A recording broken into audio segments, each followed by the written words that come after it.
to the Law Summit.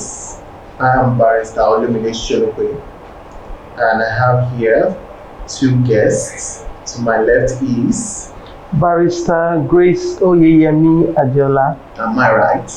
Babatunde Oluwaseyi Adiola Josu. The topic for today is the Same Sex Act.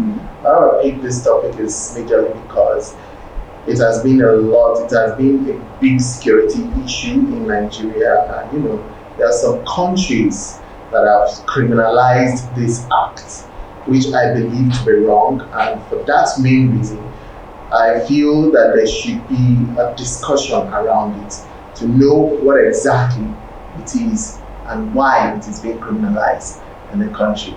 So we'll be starting from our guest Barrister Grace. And you have some reservation about these acts, ranging from the experience of children and adults and how it's being imposed on people. Can you give us your review as to the act? Thank you. Thank you very much for having me on the show. The Same Sex Prohibition Act was enacted into law in Nigeria during the time of, I believe, the past president, Goodluck Jonathan.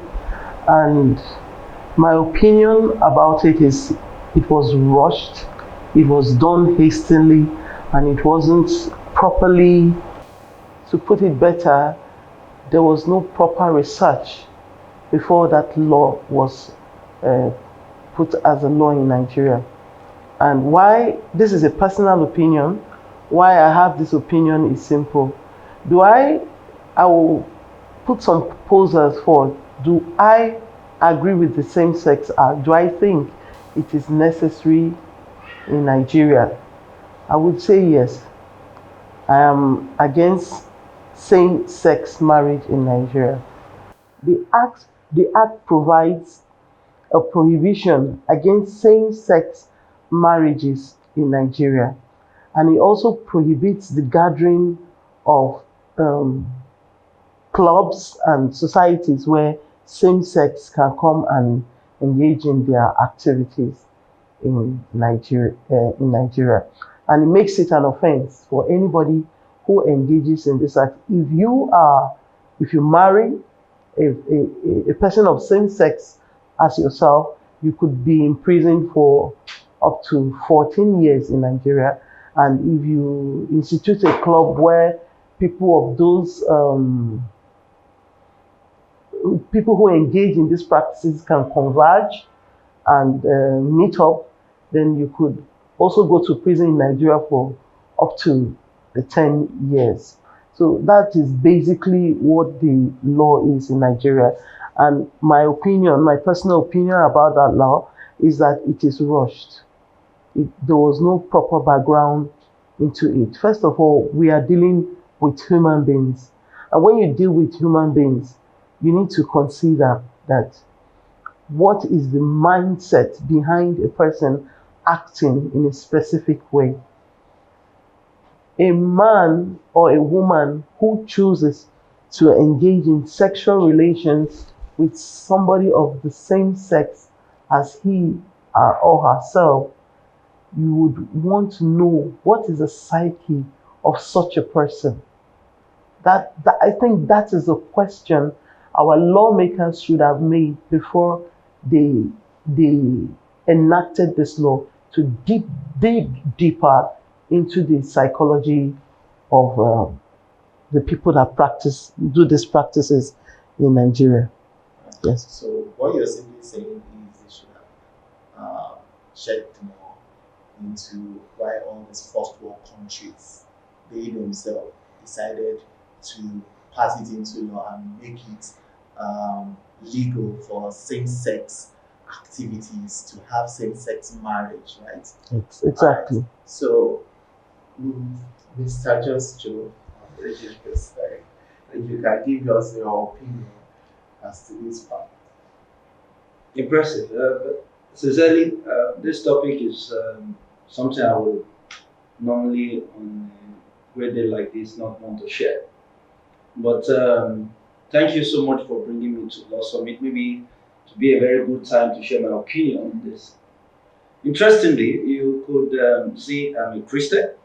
So, and my life, my thoughts have been brought up as a Christian to only talk about this.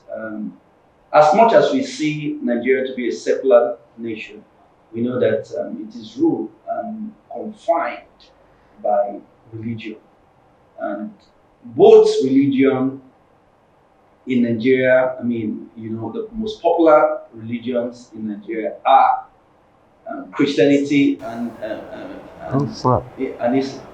So, as a Christian, we don't even talk about it. It is seen as an abomination. In fact, Leviticus went very, very red on it and says that it's an abomination to the land.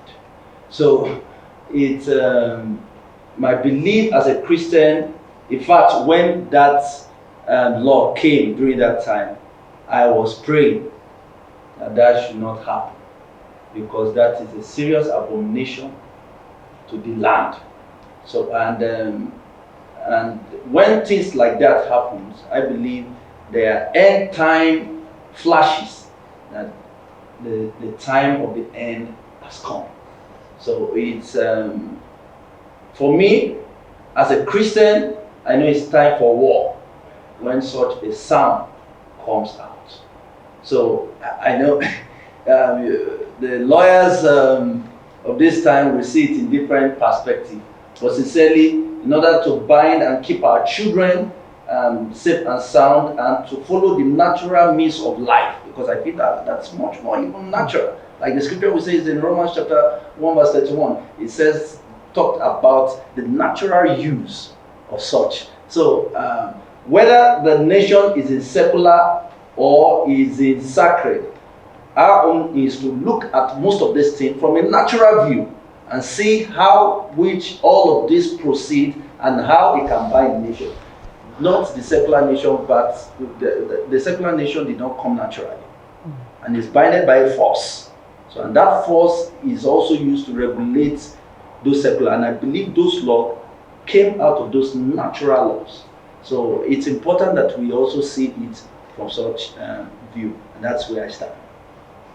That's a very interesting stand. Now I'll ask you a question. Okay. Do you eat shrimp? Do you eat crayfish? Of course. You love it? Yes. How about catfish? Of course. What does Leviticus say about it? Yes. Well, if we have to go to that issue, the truth is that the reason. Just answer the question. No, the Leviticus actually came as we must look at that scripture from two sides. Leviticus talked about don't eat it. You see, everybody have interpretation to the Bible. Yes.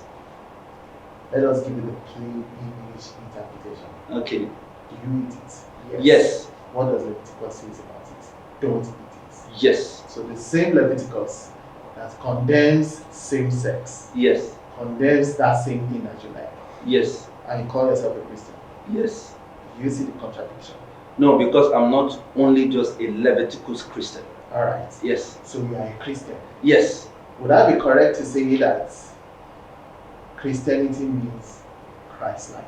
Yes. Would I be correct to say that Christ-like means Jesus Christ, like Jesus Christ? Of course. Right? Yes. Leviticus is in the Old Testament. Right? Yes. Jesus Christ came in the New Testament. Yes. Most people will argue that the New Testament is not to abolish the Old Testament. Right? But we claim to be Christ-like. We claim to be like Jesus Christ. So why are we talking about the Leviticus? You know, I mean, what does you being Christ-like have to do with Leviticus in itself? Barrister, I understand. Okay, let me ask you one more question. Okay. Did Jesus ever make mention about hate or being a sin, same sex? same sex. Let me create. You've created a lot of background that I need to put together to answer this. You see, Or when else I I'll give you be. the opportunity to put it together, I know how you love to manipulate words as a preacher. Okay. Do you understand? Manipulate? And No, we don't. We you don't. have an interpretation for everything. Whatever a preacher, this preacher interprets this provision or this verse to be, you will find another preacher Of course. giving it another. So also you interpretation. lawyers do also. You interpret, you give interpretation to the law based on your view. So we are all preachers. Well, I love the fact that you say that. However, we don't give interpretation. Yeah, we try our best Okay. to view and focus on the mindset of the lawmaker. What was the intention of the person that made the law? Good. Do you understand? Good. So that is because if I am to ask you the position of the Bible in a specific verse, you will tell me King James says this. You will tell me what is the other one? International. New International, we have a lot this. of. You will say this one says this. I understand English. You understand English. When I read English, I know this is the English that this thing is saying. You understand what But I'm you trying might to not also know the intent based on Nobody the kind of knows two. the intent, because at the end of the day, everybody has different kind of interpretation. No, you just said something about law right now. You said a lawyer will interpret the intent. So it is important also to note that the preachers are also lawyers in their own parts to also demystify the intent of such law. So it came as a law also. Thank God it's a law summit. So we are looking at secular laws and also the sacred law, which I'm talking from. So to give a background to that, the intent of it and the intent of Jesus with that of that Leviticus actually had a clash. So, and to that regard, the intent of it was what the lawyer, let me call him, the lawyer, Jesus, came to interpret. Can I interject here? Easy. I would like to add that the genesis of law is from the Bible. Even secular law, as you put it, if you look at the history of law across board, and now we are not just talking about law as per, we are talking about the moral law. If you look at the Bible, the 10 Commandments, I'm not talking about Islam, nor Judaism, nor the other herd of religions out there. Law in itself, if you trace the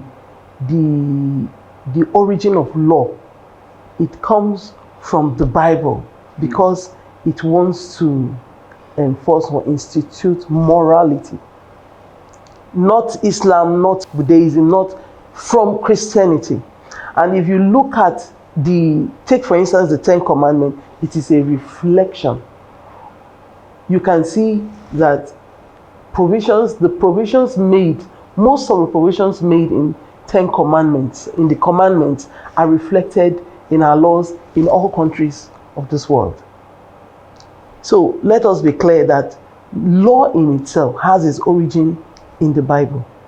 Now, if we are talking about the genesis of same-sex marriages, it is frowned across board. The Bible prohibits it.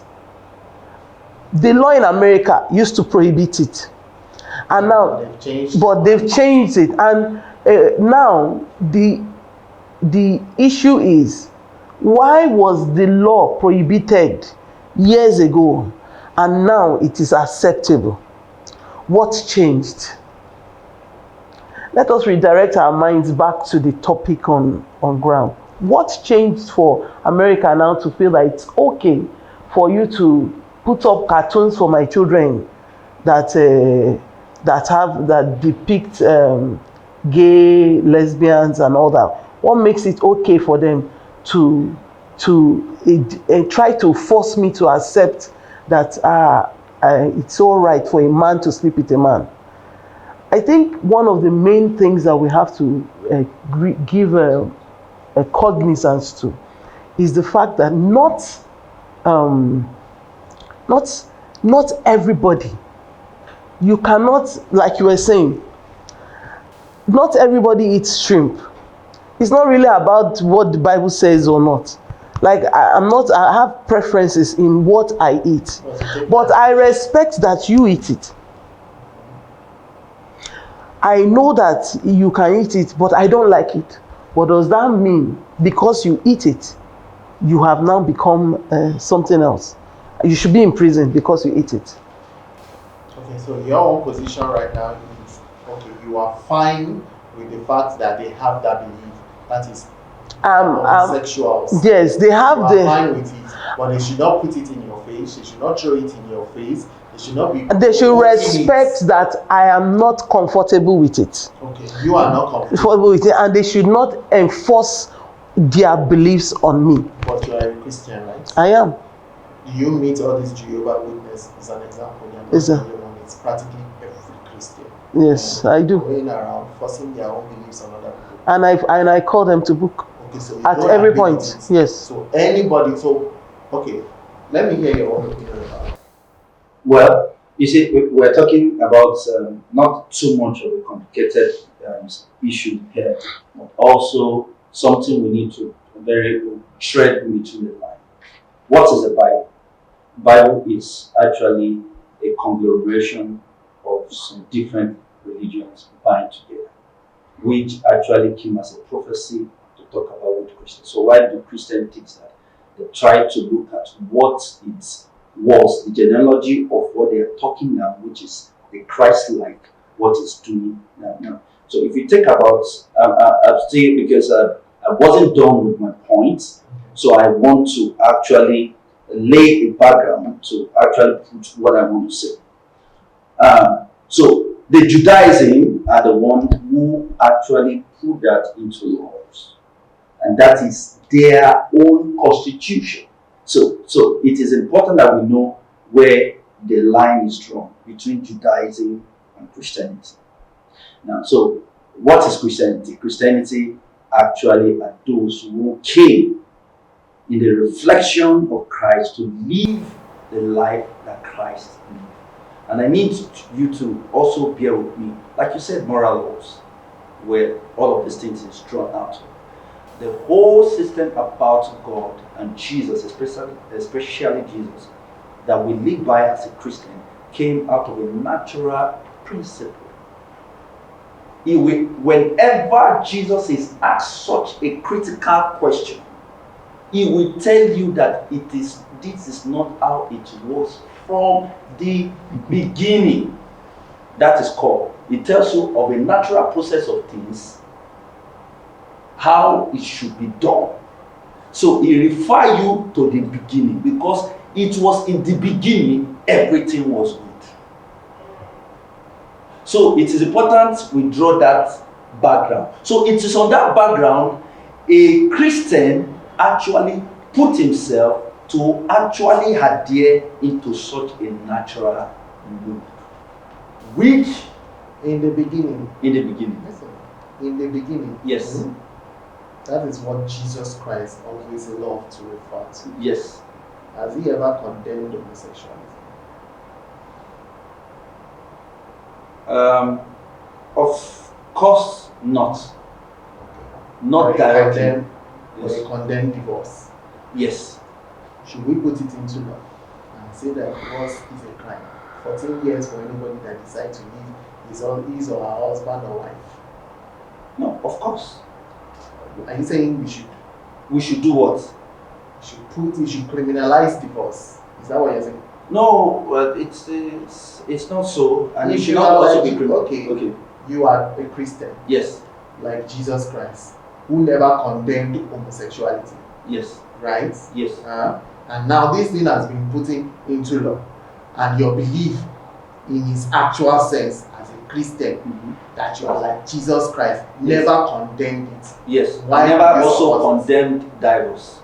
He did condemn divorce. No. Yes, indeed. He only said that this is not as it is in the beginning. That is a condemnation. No, he's trying to tell them the natural process at which this is done. It's now left to you. Right. Like I Which said, of you always have an not? interpretation. No. Okay, which of you? Look at this. Look at this. Somebody was caught in a sin that the law of the Judaism says that they should stone that person to death. He now asks them, who amongst you have not done this before? You know what he has just said? He will have judged them according to that law. But he gave the liberty to tell them who have not done this. So my point is, Christianity does not bring such a judgment to, of course, law. There are always law and regulation drawn by the fathers, which we must also respect. The fathers of the nation, of how they feel the nation should be run. So to that aspect, that is where we actually need to move our thought process into those natural processes. So that Jesus condemned those, of course, there have never been any time Jesus condemned. The only time he talked about that was he only told them that Moses said most of those things because of your hard-heartedness. So that this is not how it was in the beginning, which is talking about natural process of things. In conclusion, as a Christian, yes, a true Christian, yes, you shouldn't be opposed to homosexuality. Yes, because you cannot use your key. So you have gone full circle now and change your position. Is that what you're saying? No, I didn't get that point. That you should not be against homosexuality. As a Christ-like, yes, you are going to follow Jesus Christ, what he says. Yes. As a Christian, Christ-like, yes, you should not be against it because Jesus himself, he never preached against it. Of course. Is that what you're saying? Yes. Yeah, I agree with you to that point. Now, Barrister Chris. Yes. I know. I'm surprised. Well, that the matter is, you see, the Bible is a very funny thing.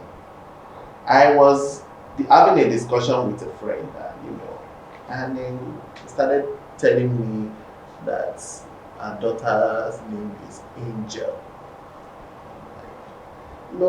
I noticed that practically Angel is like a name that they give to female, right? Her son's name? Daughter. Angel, okay. Angel. That's okay. It's okay, right? Yes. So what's the... Do you know any female angel in the Bible? Let me ask. Do they exist? Angels? Yes. Yes. Female angel. There is no sex in... There's no sex in such. That is a lie. Because every fallen angel, when they fall and they get someone pregnant, they give birth to giants. Have you ever heard of an angel that got pregnant? They did not exist. Every form of every angel always come in the form of a male. Okay. Is that not true? All their names, every single one of them is a he, never a she. I want to just say, I tend not to delve into issues that are ambiguous and bogus. I've not been to heaven. The fact that the Bible mentions Angel Gabriel, Angel Michael, and a host of others does not, in sense, say that there is male or there is no female. I'm not privy to that knowledge, so I will not delve into it. No, you will delve into it. You will delve into it because you understand that every single sin that involves an angel will always come in male form. Every sin. There's never been. No, not every sin. Not every sin. It doesn't exist in the Bible. Not every sin. You said every sin. Sin in the sense of every verse. Every time that we will sin them, okay. Every single one that has been talked about in the Bible, they all come And then I wonder what in male form they are always male. There are no female angels. Okay. I think it's bogus for you to make the conclusion based on that. Well, if I'm going to interpret the Bible, because if you look at the Bible, I want to get into the Bible a bit. Okay. If you look at the Bible, we discover that they are creatures, and even looking at wait, hold on, they are creatures like animal, goat, dog. Those are different species. And if I remember my revelations correctly, they describe the field with heads of lions and tails and all that. And now you are telling me that I should, based on that premise, I can now and there are also creatures that are sexual. By looking at even my nature, there are animals that God made that don't need to have sex to reproduce. There are animals that it is the men that carry the eggs. And that's when we are coming to nature, the nature of things. Now we are talking about the nature of man. Let's not let's try and restrict ourselves within, because there's still a lot to even buttress whether same-sex marriage is vital. Let's just look at man for the time being. Look at man. When you look at the gay community, they seem to say, I identify as this, so you must address me as such. I feel like I'm a woman. Born a man, if a person is born, I feel like I'm a woman, so address me as a she. Or I'm dressing as a woman, you must give me the attributes. And I don't even want to go into the sporting community, because that's where I feel being all these things is just bogus, and it's just a grand manipulation. You can imagine a sporting, we all know that. I'm not saying women are less than men, because I feel we are at par, but we function at par differently. Now, a woman trains herself in the sport of swimming, and she masters it to a level that makes her maybe top 10. And one man who has been swimming but has not been able to make it to top 20 as a man over the years decides that I want to identify as a woman, and they are giving him the same rights that a woman has, and he's allowed to perform with that same lady that has put in so much work into that sport. And at the end of the day, the man comes on top, and you say the lady should take it that way because mentally the man has agreed to identify as a woman. We're talking about law and justice. We are talking about fairness here. Do you think that is fair? What's fair? Okay, coming back to the question of the age. Coming back, it's the same point. Right. You don't see teenagers identify. You can imagine I want to identify as a 2-year-old today, and I begin to crawl around the house, and begin to wheelie on myself, and begin to poop on myself as an adult. You call it an anomaly. And I think that's the same mindset when a man decides to say, I'm a woman. It's an anomaly. It is not normal. It is not how it was supposed to be. A man is supposed to be a man, and a woman is supposed to be a woman. I reiterate, it is all my opinion. It's okay. Yes, thank you very much. Your opinion here is valid. You see, where I have a problem here is the fact that, first of all, what I was talking about was angels. I dived into that because I believe that angels, they come from heaven. Right? Correct. They come from heaven. And then I don't see any female angel. Basically, I figure out, okay, where are the female angels? Is there a different heaven for the females and a different heaven for the males? And why don't the female angels, why don't they come to visit? Why don't we see them as archangel or as visiting angel or even coming in your dream in any of these verses? And then it makes me wonder, is this heaven itself, is it just filled with men? And the truth and okay. That's created an issue for me, because I can't imagine myself not being able, okay, you're telling me when I die, I will go to heaven. So I am going to go and spend eternity with no men. No, we have to be frank. We have to be frank and be factual because when you made a lot of sense. Why? Because you said something that even some chickens, and they don't need to have sex, and they give birth, they will have eggs, and I've never seen it from that angle before. So you've made me understand that these are creatures created by God. Do you understand? So which means there is so much that we don't know. But this is my mind going all wild. Because then I used to watch a show way back then when I was young. They call it Incombe. You heard of it before? Comment. Yes. There was one episode where a hermaphrodite was displayed. This is a man, someone that looks like a woman, but has all the internal organ of a man. Do you understand? And then I look at things in my own sense, like, okay, back then what we were told was the mother begged for the child from the sea. That is why he came or she came to be. But today, these people, they exist all around the world. They are called intersex. Do you understand? Some of them, they have, practically all of them, they have both male and female sexual organs.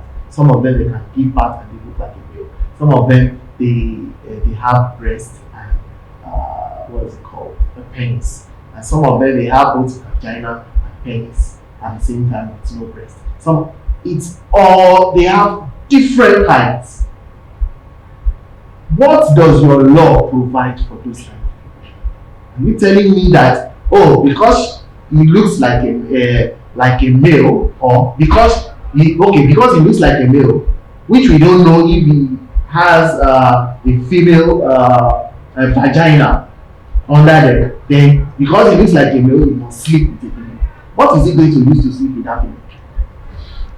Are you getting where I'm going? Because you make mention of creatures.